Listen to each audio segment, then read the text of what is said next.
ఏమేమి వస్తున్నాయి? ఏం చేయట్లేదండి మాకు. అసలు ఏం ప్రయోజనం లేదు. మా ఇంట్లో ఇద్దరు వాలంటీర్లు ఉన్నారు. ఇద్దరు వాలంటీర్లు మరి చేయించుకున్నారు. ఈ వరదల్లో కూడా బాగా వాడుకున్నారు. వచ్చేసేయండి, డ్యూటీలోకి వచ్చేసేయండి అన్నారు, కానీ ఒక్క పైసా కూడా మరి అంతకుముందే 3 నెలల నుంచి శాలరీలు పడలేదు. ఇప్పుడు ఇంకా తర్వాత వాడుకున్నారు, వదిలిపెట్టి బారేస్తారు. వాళ్ళకి ఇప్పుడు ఉద్యోగాలు లేకుండా 10,000 ఇస్తామన్నారు. దాని మూలాన వరదల్లో కూడా చేశారు. మా పిల్లలు పడి చేశారు. అసలు మా పిల్ల దేవానంద్కి అసలు మంచి పేరు అనమాట, బాగా చేశాడు అనేసి. అసలు మరి ఇప్పుడు దాని మీద ఆధారపడి మా పిల్లలు ఇప్పుడు ఉద్యోగాలు లేకుండా ఉన్నారు. మా పిల్లల పరిస్థితి ఏంటి ఇప్పుడు మరి ఉద్యోగాలు లేకుండా ఉన్నారు. పవన్ కళ్యాణ్ వాలంటీర్లు 30,000 మంది ఆడపిల్లని తీసుకెళ్లారన్నారు. ఇప్పుడు గవర్నమెంట్లో వచ్చింది, తీసుకొచ్చారు వాళ్ళని. మాకు తెలియదండి, ఆ విషయం మాకు తెలియదు. కానీ మా బిడ్డలకి మా ఉద్యోగాలు ఇవ్వాలి. 10,000 ఇవ్వాలి. 10,000 15,000 ఇవ్వాలి. 10,000 ఇస్తామన్నారు, 15,000 ఇవ్వాలి. మా పిల్లలకు ఇప్పుడు ఉద్యోగాలు ఏమి లేవు. అంటే ఖజానా ఖాళీగా ఉంది, భయం వేస్తున్న పథకాలు చూస్తే అని చెప్తున్నారు చంద్రబాబు నాయుడు. మరి వాళ్ళు దోసేసుకుంటే ఇంకెట్లా ఉంటుందండి ఖజానా ఖాళీగా లేకుండా? మాకు బసతారక నగరానికి రిజిస్ట్రేషన్ చేయాలి, మాకు గృహాలకి. మరి మేము చాలా నిరుపేదలము, ఏం తినడానికి కూడా మాకు జరగట్లేదు.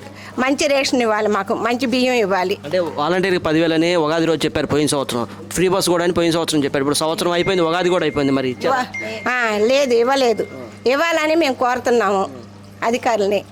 మరి మా భేద పరిస్థితులు గమనించుకొని వాళ్ళు మాకు సహాయం చేయాలని మేము అడుగుతున్నాము. జగన్మోహన్ రెడ్డి పని అయిపోయింది, లేదు మేమే ఉంటాం 15 సంవత్సరాలు, ఆయన రాడు అని చెప్తున్నారు. ఉండి మాకు మేలు చేయండి, అన్నీ చేయండి మాకు మేలు. ఒక్క గడిలో మారిపోవచ్చు అంతే. ఇప్పుడు ఆయన వచ్చారు బాగానే, ఈయన వచ్చారు, చూస్తారు. ప్రజల్లోనే ఉంది ఏదైనా, గెలిపైనా వాటమైనా. ఎప్పుడు నేనే ఉంటానని అనుకున్నది మాత్రం వ్యర్థం అనుకోకూడదు. అది ప్రజల్లో ఉంది. గెలిపించాలంటే గెలిపించగలరు, పడేయాలంటే పడేయగలరు. అది జగన్మోహన్ రెడ్డి గారికి మళ్ళీ అవకాశం ఉండొచ్చు. ఇప్పుడు చేసే పనులను బట్టయ్యా, పేదవాడికి పెడతానంటే ఆశ, కొడతానంటే భయం, అంతేనా? అది కరెక్ట్. అది జరగలేదనుకో కంపల్సరీగా ఆయనకు అవకాశం ఉంటుంది. కనుక ఏంటంటే ఈయన చేయలేదని మేము చెయ్యాలని మేము ఆశపడుతున్నాం. మేము 40 సంవత్సరాల నుంచి ఈ ప్రాంతంలో ఒడుపు కష్టం అన్నీ భరించి ఉండాం. కానీ ఎవరు కూడా మాకు ఈ బీఫారాలను మార్చి ఇచ్చిన వారు లేరయ్యా.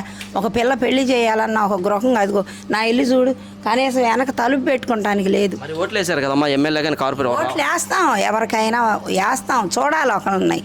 నీ మంచితనం ఏంటో చూసి పేదలకు ఏంటంటే చేస్తాడని ఆశ ఉందనుకో, గెలిపించగలుగుతారు. అది చేయలేదనుకో ఇంకా అలా మళ్ళీ మారిపోతూ ఉంటుంది.